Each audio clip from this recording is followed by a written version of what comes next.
Thanks very much for your time. In our first story, the National Labour Commission has filed a motion at the Industrial Court to compel members of GOSPA to call off their strike. The motion, which was filed on Tuesday, September 6, is to allow negotiations to continue with the Fair Wages and Salaries Commission. Daniel Opoku reports.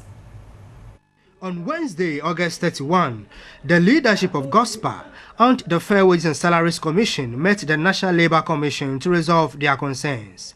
At the meeting, striking members of GOSPA tabled grading structure, proper placement and delay in the payment of the interim market premium. The Commission then directed the feuding parties to initiate negotiations on the 7-year issues that GOSPA has raised. However, both parties took entrenched positions during the negotiations, with GOSPA insisting Fair Wages implement the interim market premium, but the Fair Wages disagreed. The case was referred to the National Labour Commission for a compulsory arbitration. However, a few days to the compulsory arbitration, GOSPA declared a strike. The National Labour Commission says it is surprised at the strike action and has dragged GOSPA to court. In order that we can get them back to work. Still using the legal process, we have filed a motion this afternoon at the High Court Labour Division to get the court order to get them to resume work immediately. However, GOSPA has indicated that from next week it will withdraw supply of drugs to the emergency units, but the NLC has warned GOSPA against the decision. Even though every worker is justified in always pressurizing the employer for better conditions of service and higher remuneration, they should also take note that they have a responsibility to ensure that people do not die needless deaths.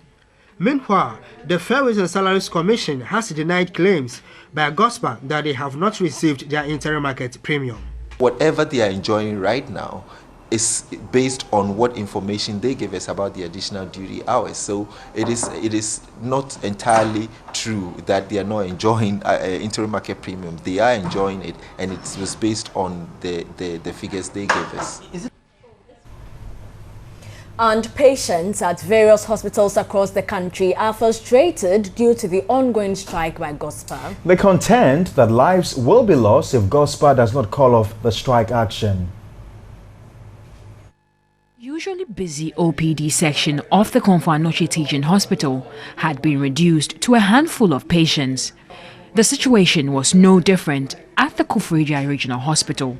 Some patients had been compelled to seek alternative medication due to the strike by the pharmacists. I had no money on me when I visited the hospital, thinking the National Health Insurance will cover my medications, only to realize the pharmacists are on strike. The Deputy Director of the Koforidua General Hospital, Dr. Cardinal Newton, who spoke off camera, said special arrangements have been made for patients admitted at the wards. In Tamale, pharmacy technicians have also taken over the supply of pharmaceuticals to inpatients.